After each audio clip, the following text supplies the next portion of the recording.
গাজলের শতাব্দী প্রাচীন বটগাছ কাটা ঘিরে উত্তেজনা। প্রধান শিক্ষক ও গ্রামবাসীদের মধ্যে বচসা। পুলিশ পৌঁছালো স্কুলে। মালদা জেলার গাজল ব্লকের গাজল 2 নম্বর গ্রাম পঞ্চায়েতের হাতিমারি এলাকায় শতাব্দী প্রাচীন বটগাছ কাটা ঘিরে চরম উত্তেজনা ছড়িয়েছে। অভিযোগ, গাজল সার্কেলের অন্তর্গত হাতিমারি ম্যানেজ প্রাথমিক বিদ্যালয় প্রাঙ্গণে থাকা একটি প্রায় 500 বছরের পুরনো বটগাছ এবং একটি আম গাছ কেটে ফেলার কাজ শুরু হলে ক্ষুব্ধ হয়ে ওঠেন স্থানীয় গ্রামবাসীরা। স্থানীয়রা জানান, তাদের দাদা ঠাকুরদার আমল থেকে এই গাছটি তারা দেখে আসছেন। এই গাছের তলায় গ্রীষ্মের দাবদাহে বিশ্রাম নিতেন অনেকেই। শিশুরা খেলাধুলো করত। অরণ্য সপ্তাহ চলাকালীন এমন গাছ কাটার ঘটনা গ্রামবাসীদের মনে আরও গভীর ক্ষোভের জন্ম দেয়। অভিযোগ, বন দপ্তরের কোনো রকম অনুমতি না নিয়েই গাছ কাটার কাজ শুরু করা হয়। বিষয়টি নিয়ে প্রধান শিক্ষকের সঙ্গে গ্রামবাসীদের মধ্যে বচসাও বাধে। পরিস্থিতি উত্তপ্ত হয়ে উঠলে খবর পেয়ে গাজল থানার পুলিশ ঘটনাস্থলে ছুটে আসে। পুলিশের হস্তক্ষেপে শেষ পর্যন্ত গাছ কাটা বন্ধ করা হয়। গ্রামবাসীরা লিখিতভাবে অভিযোগ দায়ের করেছেন গাজল অবর বিদ্যালয় পরিদর্শকের দপ্তরে। তাদের দাবি, আমরা বহুদিন ধরে এই গাছ দেখে আসছি। এটা শুধু একটা গাছ নয়, আমাদের আবেগ ঐতিহ্যের প্রতীক। এই ঘটনার পর এলাকার পরিবেশ সচেতন মানুষের মধ্যে উদ্বেগ তৈরি হয়েছে। অরণ্য সপ্তাহে যখন গাছ লাগানোর প্রচার চলছে, ঠিক তখনই এমন গাছ কাটা পরিবেশ রক্ষার বার্তাকে প্রশ্নের মুখে দাঁড় করাচ্ছে বলে মন্তব্য করেছেন অনেকেই। আমরা যেটুকু এসে জানতে পারলাম যে দুইজন ব্যক্তি, স্কুলের প্রধান শিক্ষক এবং লোকাল, উনি তো বললো, প্রধান শিক্ষক যেটা বললো নিজে থেকে, যে সঞ্জয় ঘোষ নাকি ওনাকে কাটার জন্য বলেছে।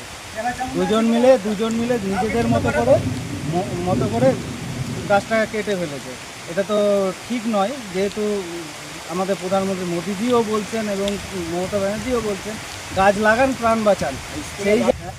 এবং এখন বর্তমানে অরণ্য সপ্তাহ চলছে, সেই সময় অরণ্য এইভাবে উজাড় করে দিচ্ছে একজন শিক্ষিত মানুষ, শিক্ষিত পরিবেশে।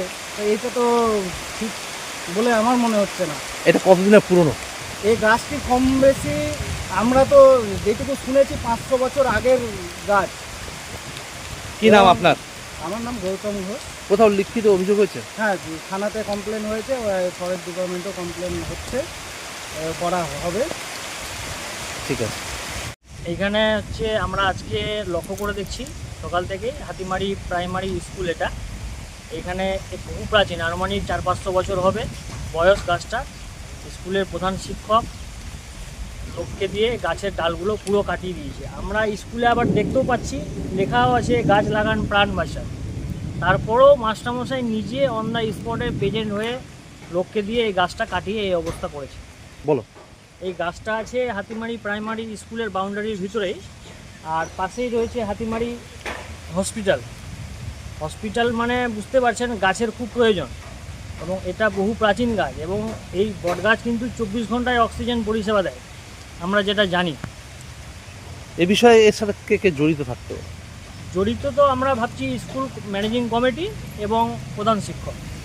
নাম উল্লেখ করে দেয় না, প্রধান হিসেবে নাম কি? ম্যানেজিং কমিটির সভাপতি? ম্যানেজিং কমিটির সেক্রেটারির নাম আমার সঠিক জানা নেই, তবে ম্যানেজিং কমিটি জড়িত আছে জানি, প্লাস প্রধান শিক্ষক হাবিন মার্ডি। হ্যাঁ, হাবিন মার্ডি প্লাস সঞ্জয় কুমার ঘোষ। এই যে গাছ কাটছে, এতে তো ক্ষতি। এত পুরনো গাছ, মন্দির আছে। আমরা গ্রামবাসী টোটাল হাতিমারি, বাসুধা, লোকরিপিট 3টে গ্রামবাসী মিলে বাধা দিয়ে আজকে গাছটাকে কাটানো বন্ধ করেছি। লিখিত অভিযোগ কোথাও? লিখিত অভিযোগ আমাদের আজকে করা হয়েছে থানাতে, এবং ফরেস্ট ডিপার্টমেন্টেও লিখিত অভিযোগ করা হয়েছে। কি চাইছেন আপনারা? আমরা চাইছি গাছটা যাতে, আর যে অবস্থায় কেটে দিয়েছে এটা তো আর জয়েন করা যাবে না, কিন্তু ভবিষ্যতের জন্য আর কোনোদিনও একটা ডালও যেন গাছটা না কাটা যায়। আপনার নাম? আমার নাম প্রলয় গোস্বামী, বাড়ি হাতিমারি।